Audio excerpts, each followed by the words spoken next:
Good morning, students. Today we learn about accounting concept. Man is a social animal. In a society, he must follow some rules and regulations. What is the main purpose for following the rules and regulation? Take example, traffic rule. The main purpose of traffic rule is to reduce traffic and accident. Likewise, the accounting should follow certain rules and regulations in order to enter all the business transaction in the uniform manner. If there is no rules and regulations, everybody record business transaction in their own need. At the time, there is no uniformity is there, and we are not ascertain the true or true profit or loss.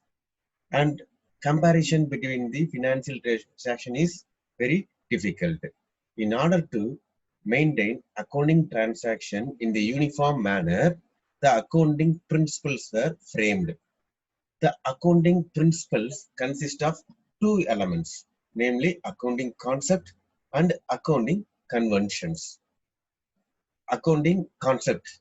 The accounting concept means the basic assumptions or conditions. Based on that, accounting transactions are recorded in the books of accounts. So, to record business transaction in the books of account, we assume some things. That assumptions are called as accounting concept.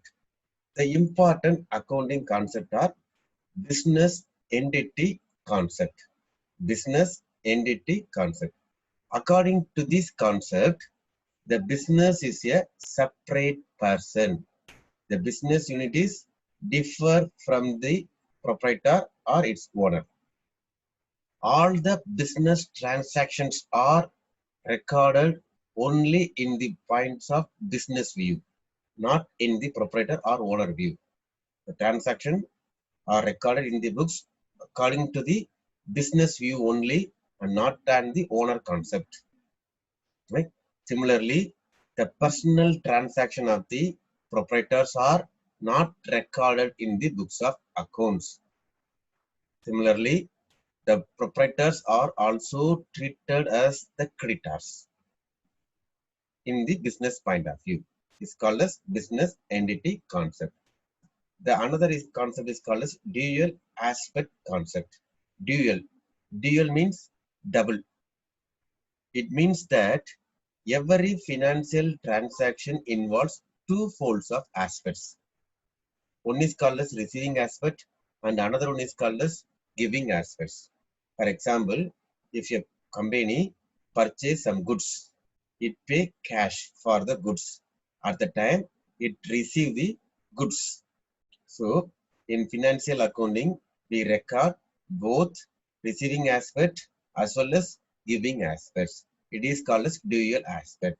In other words, every financial transactions involves two folds of accounts. The two folds of accounts are also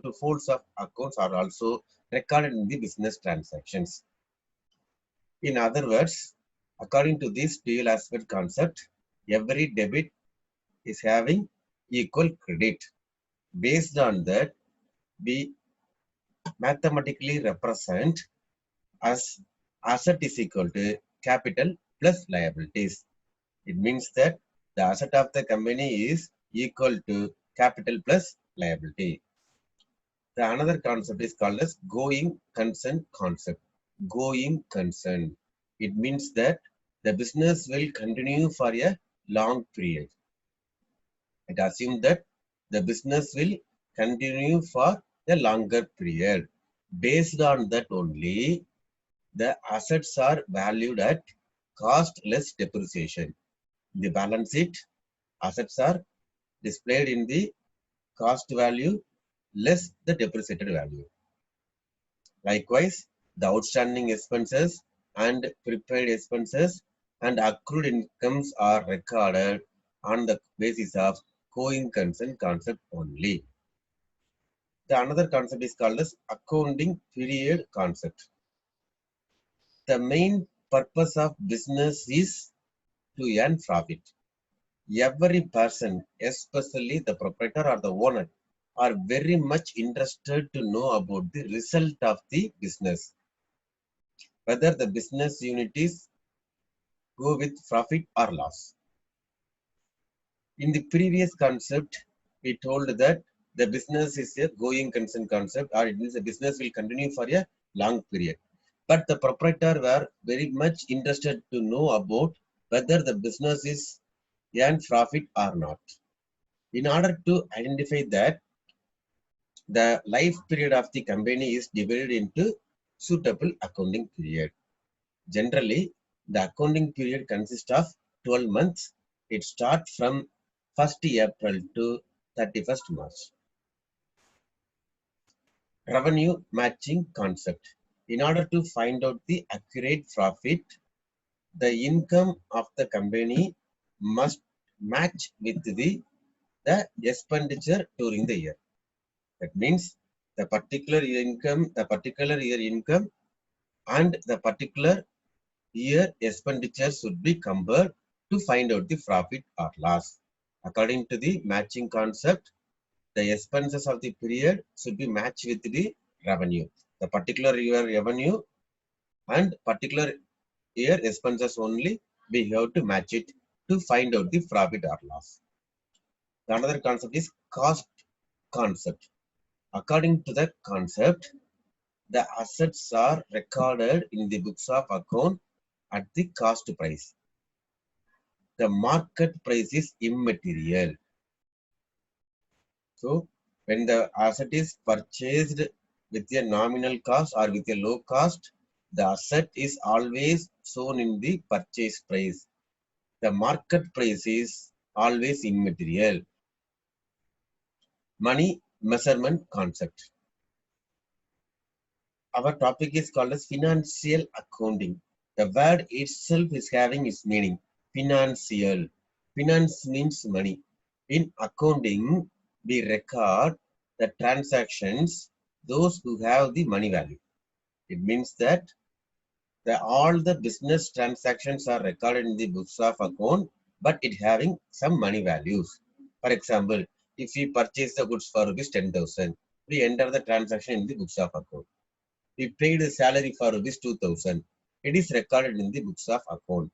But if the transactions are not having any money value, it is not at all recorded in the books of account. For example, the talent of the entrepreneur, the skills of the employee, the experience of the employees, and the effort taken by the employees and owners and managements are not at all recorded in the books of account. In accounting, we record only the transactions which have money values. If the transactions are not having any money values, it is not recorded in the books of accounts. Realization concept is one of the important concepts. According to this concept, the revenue is recorded in the books of account only it is realized. The unrealized revenues, it means that if the company assumes that in the next year or in the subsequent year, it will earn rupees 10,000 or 1 lakh, etc. It never recorded in the books of account. It is recorded only it received or it realized by the business unit. So, in accountancy, we record the income only when the income is received. The next concept is called as rupee value concept. As per the concept, the rupee value is constant. According to the concept, the rupee value is constant. The inflationary measures or the inflationary effect will not recorded in the books of accounts. The account statements are prepared or the accounting transactions are recorded only on the historical cost. The inflationary and deflationary measures never considered in the books of account. These are the important accounting concepts. Thank you.